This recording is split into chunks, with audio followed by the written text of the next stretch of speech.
Here I have a set of made-up data for made-up students in a class. There are 10 students, 3 assignment categories: tests, quizzes, and homework. So let's go ahead and manipulate this sheet. Ultimately, what I want to do is to show you how to automatically generate a letter grade for students. Let's go ahead and see what each student's average is on each of the assignment categories. Let's add in 3 columns after the student ID number. There's a function in Google Sheets called average. That average function is programmed to calculate averages of a range of values that you select. Every function begins with an equal sign.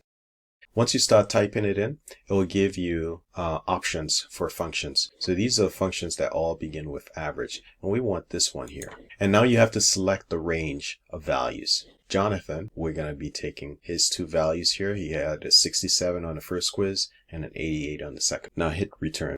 So his average is 77.5. Let's do the same thing for homework. And let's do the same thing for test. So there are your values. In order to calculate these values, all I have to do is to copy this formula from up here and just paste it down.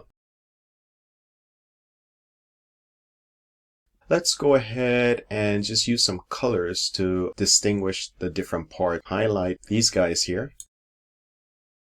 We're going to put the class average just below this heading here. The best way to add a row is to use your left button, click on the row you want to insert, and then use the right button, right click, menu comes up. You want to insert one above. Click here, and I'm going to say averages. In this case, we want to calculate the average for the values in each column. So this is equal average, and we want the average of these guys here. And we want to copy this, Command C, and we want to paste it across, Command V. So you can see it changed our formatting. We can go ahead and manually fix that formatting back, or let me undo that. We can do copy, Command C, and we can go across, select where we want to paste it, and then use the right button, click, paste special, paste just the formula, not the format. Right now, if we were to slide down, you can see all of that heading, row 1 and 2, disappears. And what we want to do is to make the heading static so that if we scroll down, you can always see the heading. And it's very easy to do that in Google Sheets. Bring your cursor where the column index and the row index intersect. So right here on this line, put your hand there, click, grab that line, and just move it down. We want to move it down below row 2. So now when you move down, you can see those headings remain static. The next thing we're going to do is define the weight of each assignment category. Let's go ahead and put the weight above row 1. Since tests are higher, let's take this column and move it in front of quizzes. So you just click on this F and you grab and move. So let me show you how to sort your data. Go ahead and highlight the entire data. Notice I'm not highlighting the headings. Go up here to data, and you want to use sort range, and we want to sort it by last name, which is column B. So go ahead and select column B, and then once it's sorted that, we want to sort it by first name. So another sort column, and select column A and sort. And now all of the values will be sorted according to these 2 columns. And let's select these columns, make them rounded to the 10th. And now we're going to come up here to the number formatting tools here, and we want to look at the decimal, and we want to make sure they all have 1 decimal. First press that and it gives you 2, and then let's reduce the decimal back down. It's looking good. Now let's go ahead and calculate the cumulative average.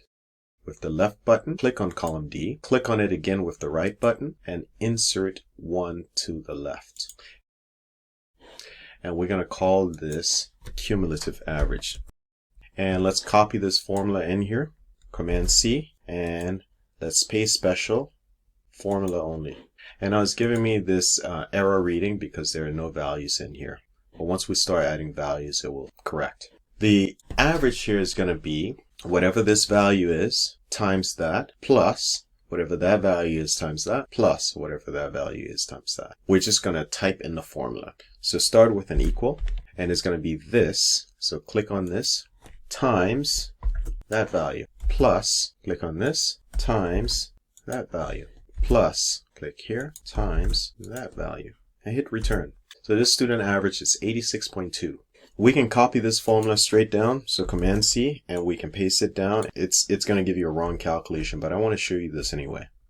This one is even giving you an error. Now, the reason for that is we are pointing to E1, F1, and G1, but all of these calculations should point to those same 3 cells. When you copy this formula down, it doesn't keep the row index fixed. The row index changes. So you can see it change from 1 to 2, and then to 3, and then to 4, etc. Okay? So how do we keep the row index fixed if we wanted to? If you want to keep the row index fixed, you have to put a $ in front of the index. If you want to keep the column index fixed, you have to put a $ in front of the column index, the letter. So let's go back in here and edit this formula. So we need to put a $ here, and we need to put a $ there, and we need to do the same thing here. And hit return. So you can see this value didn't change. But now when we copy this formula, Command C, and we paste it down, it's going to keep these indexes consistent. Let's go ahead and adjust these columns so we can see everything. The easiest way to adjust is to click on this box that intersects the row and column index. And that selects all your data, and just select any dividing point here between columns and double click, and you see it will automatically adjust the width. I'm going to go ahead and change this to HW and this to HW2, and then let's do that again. Double click. I want all of these columns to be about the same width. Highlight all of them, click on the largest one here, and I'll just make it a little bit bigger, and now they're all the same width. And maybe I want to do the same thing here. I can highlight those. We probably don't need name here, so let's just call this first and last. So the last thing we're going to do is just have Google Sheets automatically assign a letter grade. So in the next video, we're going to do this next step, which is to code the automatic letter grade. So for now, that's it. Thank you for watching.